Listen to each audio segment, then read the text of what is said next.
Hi friends, my name is Jess and welcome back to my channel, Books Past Bedtime. So a couple of weeks ago I saw Meg with Books do this video concept and I thought it was so fun. So I am stealing it for myself.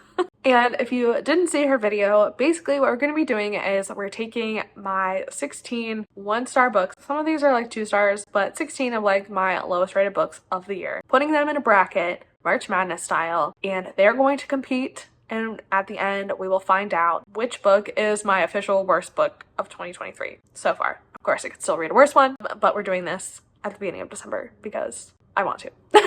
So with that great intro out of the way, let's just go ahead and hop right into it. During this first round, I'll try and give like a quick summary of each book, but as we move forward, I'm not going to re-summarize them every time because that would be stupid. I don't know why I'm even explaining that to you because you're like, duh. Anyway. Hopefully this is a screen recording. If not, I'm gonna cry.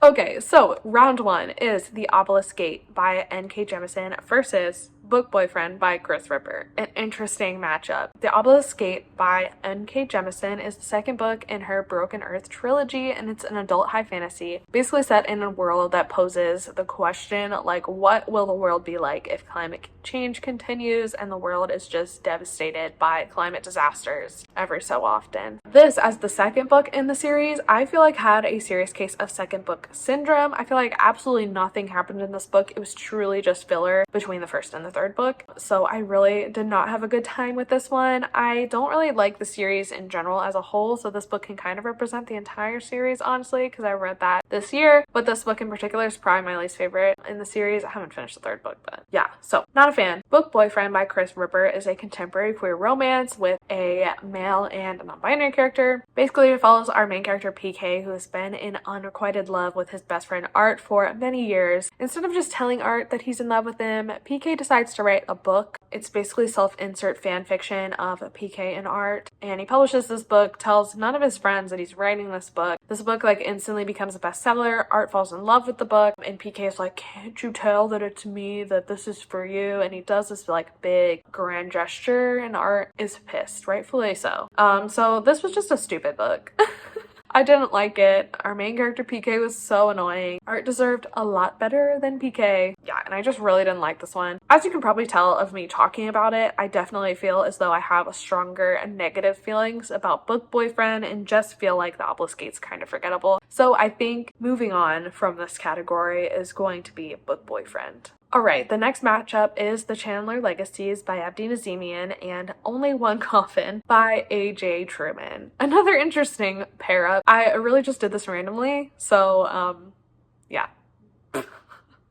The Chandler Legacies by Abdi Nazemian is a YA queer contemporary. It's set at Chandler, which is like an elite boarding school, and it follows a group of 5 kids as they are like brought together in this group called The Circle, which is a invite-only writing group. In this writing group, it's kind of like Breakfast Club-esque. They begin to be friends. They begin to realize that they all have had traumatic experiences in this school and want to try and take them down and expose them and change the legacy of the school. So overall, I liked this book okay. I feel like this one might be one of the higher rated ones on this list at like 2.5 stars. I definitely didn't hate it. I just didn't love it. I feel like it was written kind of young. I feel like it was trying to tackle too much in one story, and I just like mostly didn't like it that much. Like it was okay, but it wasn't great, you know? And then Only One Coffin by A.J. Truman. Also, like, I didn't hate this one either. It was really goofy and campy, and honestly it was like kind of fun, but it was also just kind of stupid. So it's basically a male Grumpy Sunshine paranormal romance. Both of the characters are vampires, and they go to this like vampire hotel to spend their holiday and like have a vacation, except there is a mix-up with the booking, and they end up being booked in the same room in the same coffin. Neither one like wants to leave, so they end up sharing the room and sharing the coffin, and of course have a little romance. This is kind of a tricky one. Honestly, like I liked both of these moderately and like disliked, like I don't have very strong negative emotions about either of these. I think when I was like describing the Chandler Legacies, I was like, oh, the other one will definitely win, but now that I've like thought about Only One Coffin, I honestly feel like I liked that one more than the Chandler Legacies. So I think, in a shocking upset, the Chandler Legacies is the one that's going to move on for this category. Next is Can't Resist Her by Kiana Alexander versus Hurricane by Laura Taylor. This is an interesting pair up because I absolutely fucking hated both of these books. Can't Resist Her by Kiana Alexander is a FF contemporary romance. So this is a second chance romance between Summer and Aiko. Aiko has stayed in their small town. Summer moved away and then now has moved back. I feel like second chance is kind of a strong term because basically the two kissed in high school and never spoke again, but they have always like longed for each other. Why? I'm not sure. Basically though, they meet again and they're like, oh, you're the girl I've had a crush on for 10 years that I kissed once in high school. And then they start like dating and stuff, but they have very like competing occupations because Aiko is like a community developer and Summer is like spending her time protesting community development. And at the end of the day, this honestly kind of had a gentrification is good kind of lesson moral at the end, which was kind of strange. And I didn't really like that. Also, the book like was just very awkwardly written. The interactions were gross, gratuitous, and I was not a fan of this book at all. I really hated it. But I also really hated Hurricane by Laura Taylor. This is a male-male ABO romance set in space, which is as fucking stupid as it sounds. We're following our main character, Azure, who is on this space mission in this other planet when this like huge snowstorm happens and they're all trapped there. And basically they thought it was just going to be like a half-day excursion, but now they're trapped for days. And Azure is an omega, so he takes some kind of like hormone suppressants so that the alphas around him don't go crazy. He thinks this will be okay, but he's wrong because he didn't realize that his commanding officer is an alpha. And so when Azure goes into heat, his only option is to submit to his commander. This was like very aggressive and not fun to read about at all. It was honestly kind of triggering. I don't know, like the sex dynamics were just like very aggressive and mean. I did not like reading about that. So honestly, both of these could proceed. They're pretty evenly tied for how much I disliked them. But I feel like I have to give it to Hurricane because it's just so not at all what I like to read, you know? Like, I don't know. It was more offensive to me, I think. So I am going to have Hurricane move on to the next round. I did say that I put these in randomly, but honestly I kind of pitted these two against each other because I thought it was funny. Anyway, these are both two books in the same series, Ryder and Lucas, both by Jackie James. They are daddy age gap male-male romances. Sometimes I just like a smutty fun time, you know? These were not really a fun time. They were definitely smutty, but you know, can't win them all. So the setup of Ryder is that Ryder goes into the hardware store, sees Brennan crying in the plumbing aisle, and is like, oh, what's wrong? So he helps him out. Fixing his plumbing leads to offering Brennan a job because Brennan is out of a job. It leads to them fucking and falling in love. A shoddy premise, I know. Kind of shoddy book. Lucas, similarly, Lucas and Ben meet because Ben wants his motorcycle fixed up and Lucas owns a like motorcycle body shop.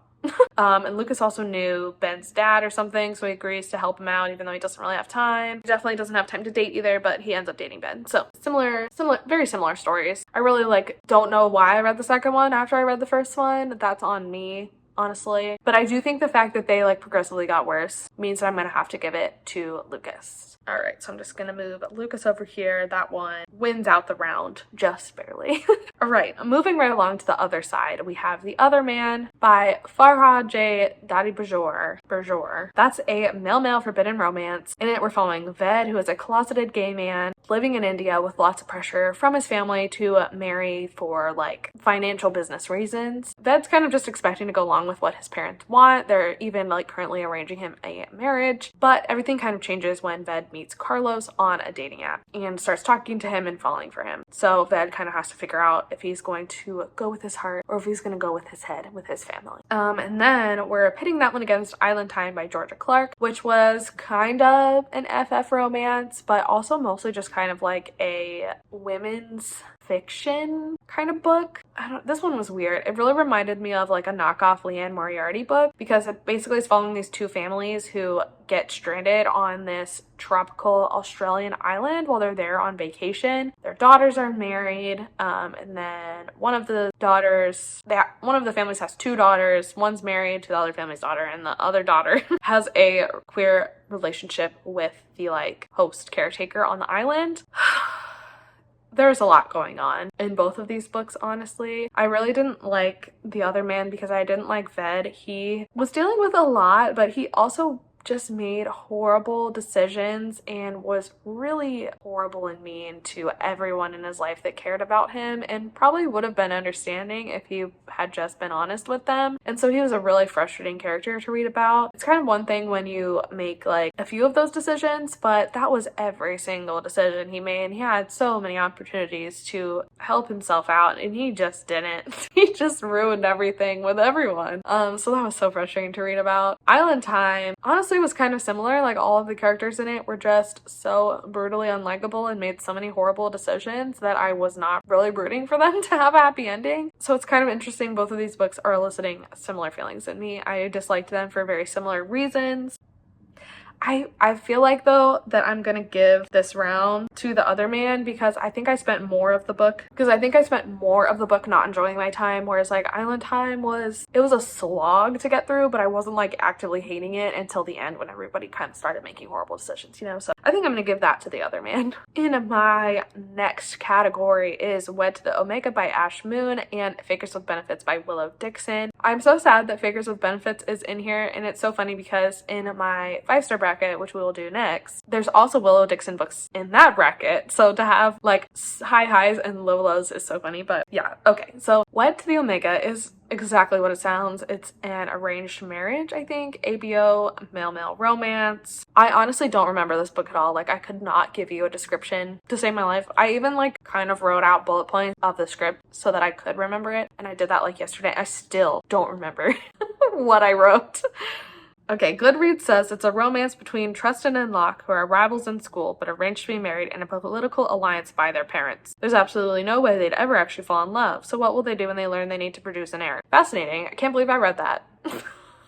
I mean, I can believe I read it, but I just can't believe I don't remember it. It literally left no impression on me. Zero. Zilch. Anyway, Fakers with Benefits is an age gap fake dating romance. It follows our main character, Evan. Evan comes to the strip club that Nick works at, and when he lays eyes on Nick, he thinks he is perfect, not to date, but to fake date, because Evan needs somebody to like fake date and fake marry in order to get his inheritance. Nick agrees to the plan because generous compensation is offered, but of course the two end up falling for one another. Their relationship kind of starts as like friends with benefits and then progresses into more than that. So this book, I didn't hate this book by any means, but I just was really disappointed in it, especially because it came from Willow Dixon. It just was very surface level. The characters were very like just blank slates, like they had no personality. I also thought the plot was kind of convoluted, and a lot of the scenes that happened in the book did not advance the plot. There were so many filler scenes in this book. Some of the scenes that would have been interesting to see, like with Nick and Evan pretending to be a couple in public and like interact with his business partners and his family, like we didn't get any of that. We always just were like told that it happened, and then we got the scene of them interacting after the event. Oh, it was so strange. So yeah, I didn't love this one, but I do think that I'm gonna give this category to Wed to the Omega, just because I think a worse book makes, you know, if you can't remember it at all. All right, next category is Alpha's Kiss by Shannon West versus The Romance Recipe by Ruby Barrett. Honestly, the Alpha's Kiss is another one that I remember nothing from. Like, I could not give you a description without cheating of this one at all. Maybe that tells you something about me and the type of books I read. Anyway, this is a male-male ABO romance. According to Goodreads, it's an arranged marriage between Rory, an Omega prince, and Lex, an Alpha, who is secretly the prince of an enemy kingdom. Despite a forced marriage, they fall in love, of course, and band together to eradicate the evil in both of their kingdoms, allegedly. The Romance Recipe by Ruby Barrett is a female-female contemporary romance, and we're following our main character, Amy, who owns a restaurant in which Sophie is her head chef. Amy is like very controlling, and she's very stressed because her restaurant is failing, but instead of letting like Sophie do her job and be a head chef, Amy is very like micromanaging, just not a good boss. Despite this, Sophie has a huge crush on Amy, and Amy finds Sophie very attractive as well. But the two definitely have like an antagonistic relationship, but they do strike a truce when their restaurant is going to be featured on a reality TV show to like say it's like Kitchen Nightmares basically. And meanwhile, their attraction to one another kind of boils over. I gave this book 1 star. Like, I really hated this book. I didn't like a single aspect about it. I didn't like how Amy treated Sophie. I didn't like the conflict of this book because Sophie's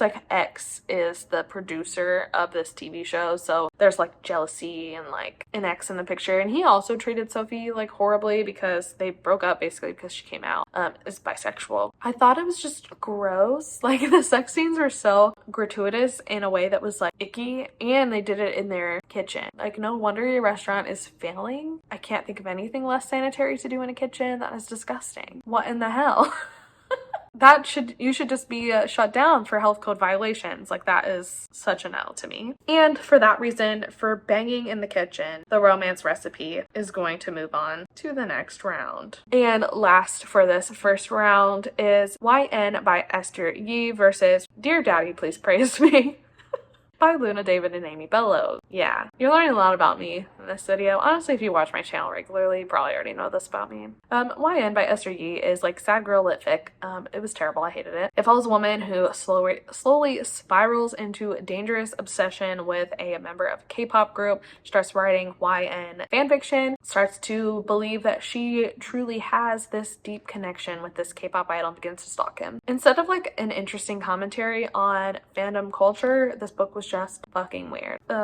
So I didn't like it. And then Dear Daddy, Please Praise Me is a age gap daddy romance, obviously. It's also basically a holiday romance. The two meet on this kink app or something during the holidays. Pretty much it. There's not anything else to say about this book. Honestly, I think YN is one of the worst books I've read this year, so that's the one that's going to move on to the next round. Alright, let's speed this up. This video is going on longer than I thought it was going to. In this category, we have Book Boyfriend versus the Chandler Legacies. And like I said before, I really didn't dislike the Chandler Legacies that much, but I did really dislike Book Boyfriend by Chris Ripper, so that's the one. Book Boyfriend moving forward. And then Hurricane versus Lucas. I do think that Hurricane is the one that I like least of those two, so that one is going to move on. Lucas was really not that offensive, it was just stupid. Whereas Hurricane was kind of offensive. Alright, The Other Man versus Wed to the Omega. Like I said, I don't remember anything about Wed to the Omega, so I do think that for that reason, I'm going to have The Other Man move on because I remember genuinely hating that one. Alright, and then the Romance Recipe versus Lion. I feel like this is the trickiest one because I really genuinely hated both of these. They both got full 1 star. I don't know. Which one's worse? Which one's worse? I think I'm gonna have YN move on, although it kind of pains me to do so because I really did hate the Romance Recipe so much. But at least that had a little bit of redemption because it was a romance and it had queer characters, whereas YN is just very much not anything I typically read, and it reminded me of why I don't typically read it, because I genuinely don't really like sad girl lit fic and I really don't like books without queer characters. That's the one that's gonna move on. Book Boyfriend versus Hurricane.